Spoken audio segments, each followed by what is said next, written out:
علی بھائی اگلا سوال ہے، آج کل لاٹری کے ذریعے عمرے کے ٹکٹ بھی نکالے جاتے ہیں جس کی انیشل فی بھی ہوتی ہے، اسی طرح محافل نعت میں بھی عمرے کے ٹکٹ قرآن اندازی کے ذریعے نکالے جاتے ہیں، کیا بغیر محنت کے حاصل ہونے والا انعام جوا نہیں ہے؟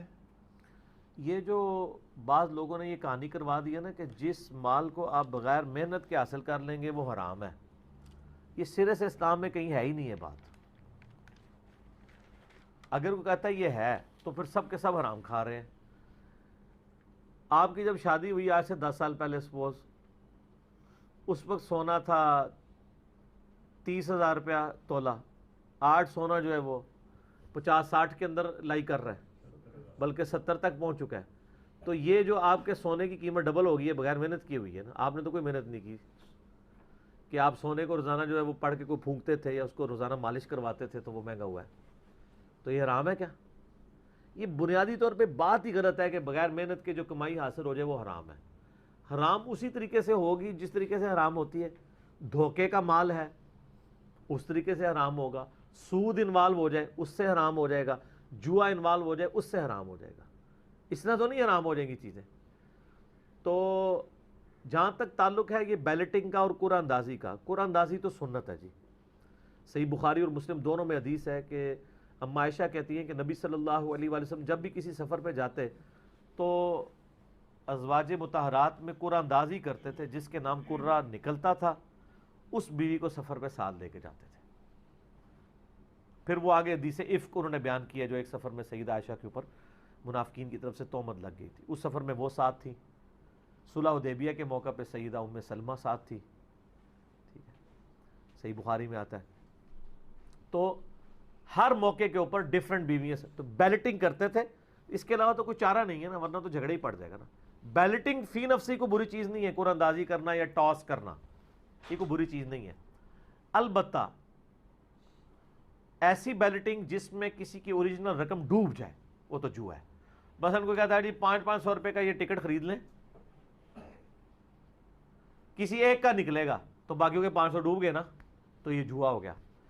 محافل نعت میں یا محافل جو قرات ہے اس کے اندر تو ایسا نہیں ہوتا، کسی کے پیسے ڈوبتے نہیں، وہ صرف شناختی کارڈ کی کاپی رکھتے ہیں، وہ بھی اگر 10 روپے بھی رکھ دیں نا اس کے پیچھے تو وہ ٹکٹ بھی حرام ہو جائے گا پھر، کیونکہ باقیوں کے تو 10 ڈوب گئے نا پھر۔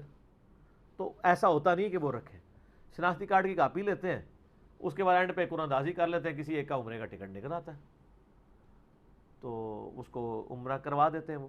تو یہ بیلٹنگ اور ہے، اس طرح کی بیلٹنگ جس میں اوریجنل رقم ڈوب جائے اس طرح کا پرائز بانڈ بھی حرام ہوگا، اس طرح کی بیلٹنگ بھی حرام ہوگی، اس طرح کی کمیٹی جو ڈالی جاتی ہے وہ بھی حرام ہوگی۔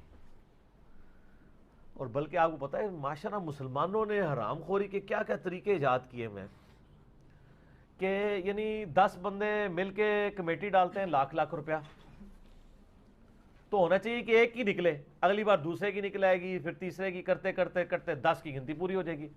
وہ کیا کرتے ہیں جب وہ ایک کی نکلتی ہے نا تو کسی کو ضرورت ہوتی ہے، وہ کہتا ہے جی یہ جو 10 لاکھ کمیٹی نکلی ہے نا، کیونکہ 10 بندوں کی لاکھ، وہ کہتا ہے جی میں اسے 11 لاکھ میں اٹھاتا ہوں۔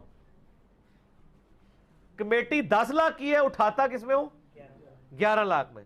اچھا وہ جو 1 لاکھ اس نے فالتو ہے، اس نے وہ 1 لاکھ کے عوض کمیٹی کو جلدی خرید لیا، وہ 1 لاکھ پھر وہ باقیوں میں تقسیم ہوتا ہے سود کے طور پہ، کیونکہ ان کو تو بغیر محنت کے ایک چیز حاصل ہو گئی نا، اور وہ پیسے کے بدلے پیسہ حاصل ہوا نا، کو کاروبار تو نہیں انہوں نے کیا تھا جس میں سے کمائی ہوئی ہے، کاروبار سے ہوتی تو لاتا سی۔ ڈالر ہے، ڈالر کی میٹی ڈلی ہے، اور ڈالر جو ہے ماشاءاللہ گورنمنٹ کی پالیسیز کی وجہ سے اچانک ایک مہینے میں 50 سے بڑھ گیا، وہ تو لادا بات ہے، وہ تو حلال ہوگا، لیکن یہ پیسے کے بدلے پیسہ تو نہیں، یہ تو حرام ہوگا، اور وہ یہی کچھ کر رہے ہوتے ہیں۔ اچھا پھر اس سے بڑی جو پھر کہتے ہیں 54 پہ گے مور، اس کا اگلا ورژن آیا ہوا ہے، وہ جب کمیٹی نکلتی ہے نا جی، وہ جو 11 لاکھ میں اٹھاتا ہے نا، ٹھیک ہے نا، اس کے ساتھ بھی پھر ہاتھ ہونا شروع ہو جاتا ہے۔ وہ جو 11 لاکھ ہے نا، وہ 11 لاکھ والا معاملہ تو اپنی جگہ پہ ہی رہ جاتا ہے۔ وہ کیا کرتا ہے، اس کو آ کے نا وہ کمیٹی کا جو آرگنائزر ہے نا وہ لالچ دیتا ہے، وہ کہتا ہے جی تسی جناب یہ جڑا نا اے عثمان بھائی تمہیں صحیح دسن گے ہوتے کہ کچھ ہو رہا ہے کمیٹیاں ہوتے ہیں، ٹھیک ہے، تو وہ کہانی اس کو کروا دیتے ہیں، اور کہ یہ تہاڈی 12 دی گوا دینا.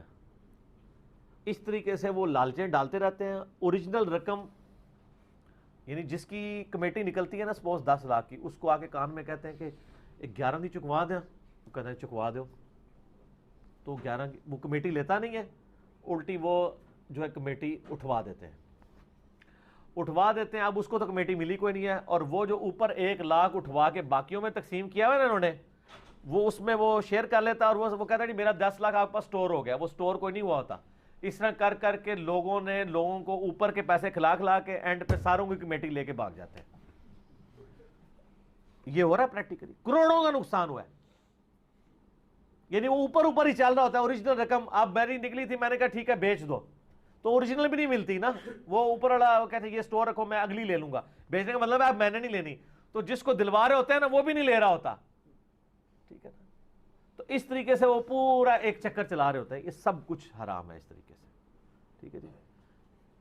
انشاءاللہ کچھ دنوں میں ہم نے ایک کلپ بھی وہ حلال اور حرام کاروبار کے اعتبار سے, یعنی کچھ میری ڈسکشن مختلف ٹاپکس پہ ہوئی تھی, وہ ریکارڈڈ موجود ہے. ہم نے ایک کلپ بنایا ہوا ہے, وہ اپلوڈ ہو جائے گا, کہ ایسا اسلام میں سودا جس میں سود نہ ہو, دھوکہ نہ ہو, جوا نہ ہو, اور چیز حلال ہو جس کا کاروبار ہے, تو آپ وہ کاروبار کر سکتے ہیں.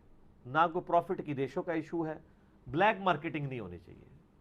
یہ نہیں ہے کہ آپ نے مارکیٹ کا سارا آلو اٹھا لیا اور آلو آپ 1000 روپے کلو بیچنا شروع کر دیں.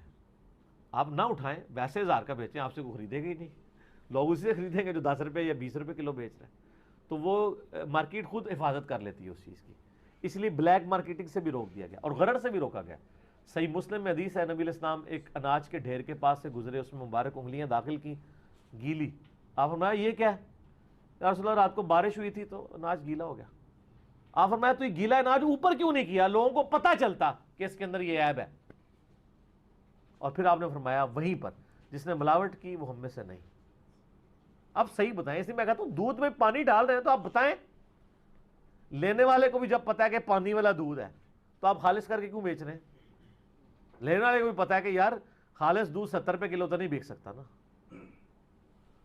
ٹھیک ہے, 110 120 تک پڑتا ہے آلموسٹ, تو آپ لکھ کے لگا دیں کہ خالص دودھ 120 روپے, پانی ملا دودھ 70 روپے. وہ جو لے کے جا رہا ہے نا 70 میں, آپ نہ بھی لکھیں, اس کو پتا ہے پانی والا ہے. ادھر سے تو لے کے جاتا ہے, گھر جا کے آپ کو گالیاں نکالتا ہے نا, وہ تو بیچارہ مجبوری میں لے کے جا رہا ہے, اسے پتہ ہی ہے. تو آپ لکھیں, ایمانداری سے کریں, کوئی حرج نہیں. دودھ میں پانی ملانا کوئی گناہ نہیں ہے. اس ملانے کے بعد چھپانا گناہ ہے. اگلے زمانوں میں برف نہیں ہوتی تھی, نبی علیہ السلام کے مبارک زمانے میں آپ حدیث پڑھ کے دیکھیں تو دودھ کو ٹھنڈا کرنے کے لیے مٹکے کا پانی ڈالا جاتا تھا, کچی لسی جسے کہا جاتا ہے. کچی لسی سنت ہے, تو اگر دودھ میں پانی ملانا گناہ ہوتا تو لسی پینا تو گناہ ہی ہوتا. دودھ میں پانی ملا کے اسے خالص کہہ کے بیچنا گناہ ہے.